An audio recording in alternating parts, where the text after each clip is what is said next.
yang diciptakan oleh Allah Subhanahu wa ta'ala dari syaitan, dari jin, tetapi boleh dimakan oleh manusia. Hewan apa ini? Apakah betul ada hewan yang diciptakan dari syaitan? Apakah ini sebuah fakta atau hakikat? Kalau memang ini bukan sebuah fakta tapi sebuah khurafat, kenapa pula kemudian Nabi SAW mengisyaratkan bahwa ada hewan yang diciptakan dari syaitan?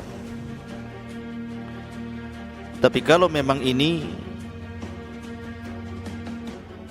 adalah tidak benar, lalu bagaimana menyikapi hadis Nabi SAW yang saya akan baca? Dan hewan apa yang dimaksud bahwa ada hewan tercipta dari syaitan ini? Dan bagaimana pandangan para ulama tentang hewan ini? Ma'asyiral muslimin yang dimuliakan Allah Azza wa Jal, karena ada hadis dari sahabat Bara' bin Azib radhiyallahu anhu. Qala, dia mengatakan, su'ilan Nabi sallallahu alaihi wasallam 'anis salati fi mabarikil ibili. Dari Bara' bin Azib radhiyallahu anhu, Rasul bersabda, atau ditanya tentang salat di tempat perehatan unta, maka Rasulullah SAW mengatakan, la tusallu fi mabarikil ibil. Janganlah kalian salat di tempat perehatan unta. Kemudian Rasul mengatakan, fa innaha minasyayatin, karena unta itu dari syaitan. Dan dalam riwayat yang lain, karena unta itu khalaqahallahu minasyayatin, diciptakan Allah dari syaitan. Baik, bagaimana pandangan ulama? Karena ada yang mengatakan bahwa unta itu satu-satunya binatang dari sekian banyak binatang yang aneh sendiri, diciptakan dari syaitan. Adapun binatang-binatang yang lain tentu berdasarkan keumuman firman Allah Subhanahu wa ta'ala tentang penciptaan manusia dan juga hewan sama dari air, maksudnya dari sperma.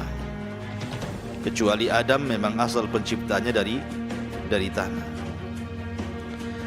Ma'asyiral muslimin yang dimuliakan Allah Subhanahu wa ta'ala, jumhur ulama, mayoritas para ulama mengatakan bahwa asal unta itu adalah asyayatin, dari syaitan. Maksudnya bahwa asal penciptaannya sebagaimana Adam asal penciptaannya dari tanah, maka unta pun asalnya dari jin atau dari api. Makanya karena ada yang mengatakan, kenapa kemudian orang yang memakan daging unta itu harus berwudu? Karena memiliki panas, dan sebagaimana syaitan juga panas. Makanya kalau seseorang marah maka disuruh berwudu. Sebagaimana memakan daging unta pun disunahkan untuk berwudu. Dan di antara yang berpendapat seperti ini adalah Imam Syafi'i rahimahullahu ta'ala dalam kitabnya Al-Um. Tetapi sebagian para ulama mengatakan bahwa yang dimaksud kalimat Nabi SAW bahwa unta itu tercipta ataupun dia adalah bagian daripada syaitan, maksudnya unta itu memiliki tabiat-tabiat seperti syaitan. Jadi unta itu memiliki tabiat-tabiat dibandingkan hewan-hewan yang lainnya. Dia seperti syaitan. Dia mudah marah, pendendam. Kemudian kalau ada orang yang menyakitinya, dia tidak akan lupa dengan orang itu, ya. Sama ketika Nabi SAW bicara tentang kalbul aswad, anjing hitam.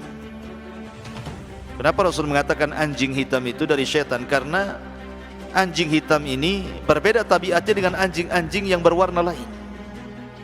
keluar dari tabiat anjing-anjing berwarna lain, makanya Rasul mengatakan bahwa anjing hitam itu dari syaitan. Bukan berarti kemudian dia syaitan gitu ya. Sama kalau kita menyebut anak yang nakal sekali sampai orang tuanya menyebutnya anaknya setan, dia kan bukan setan, mungkin dia berbeda dengan anak-anak yang lain, dia melampau sekali dalam kenakalannya gitu ya. Jadi maksudnya di sini tabiatnya, bukan penciptanya dia dari syaitan. Karena sebagian orang yang berpendapat seperti ini, karena kalau seandainya kemudian betul-betul tercipta dari syaitan unta ini, jelas akan menyelisihi pertama firman Allah Subhanahu wa taala, di mana Allah Subhanahu wa taala berfirman dalam surah Nur, wallahu khalaqa kulla dabatin mimma'in, dalam surah Nur, dan Allah menciptakan segala sesuatu dari dabah. Dabah itu artinya binatang melata yang merayap di perut bumi, adalah dari air. Maksudnya air di sini adalah air sperma gitu maksudnya.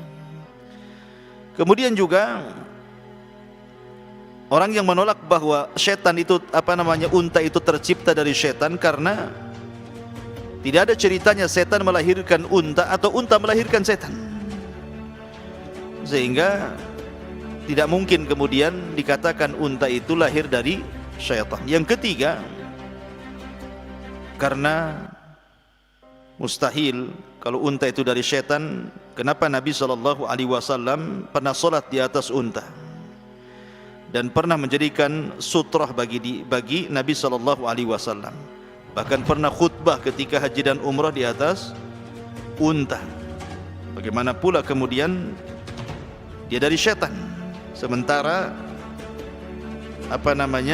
kalau seseorang lewat di depan orang sholat saja, kemudian kita disuruh menghalaunya, kalau dia memaksa maka kita boleh menyerang dia karena dia adalah syaitan gitu ya.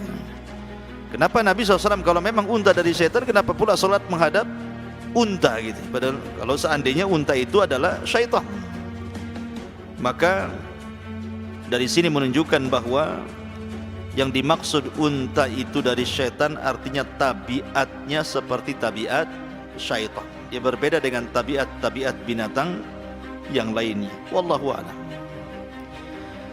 Ma'asyiral muslimin yang dimuliakan Allah Subhanahu wa taala, dan kita tahu bahwa secara umum bahwa binatang itu lebih dahulu diciptakan dibandingkan manusia.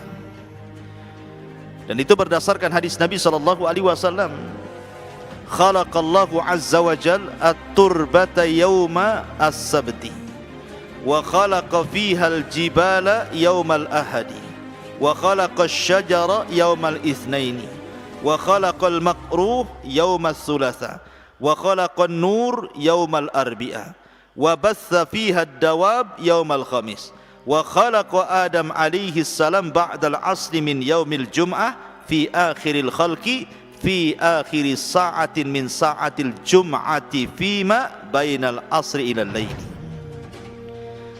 Allah Subhanahu wa taala menciptakan tanah pada hari Sabtu, menciptakan gunung di hari Ahad, menciptakan pepohonan di hari Senin, menciptakan hal-hal yang dibenci keburukan di hari Selasa, menciptakan cahaya di hari Rabu, mengembangbiakkan hewan-hewan di hari Kamis, menciptakan Adam setelah asar di hari Jumat pada akhir ciptaan, di saat akhir hari Jumat antara asar sampai malam.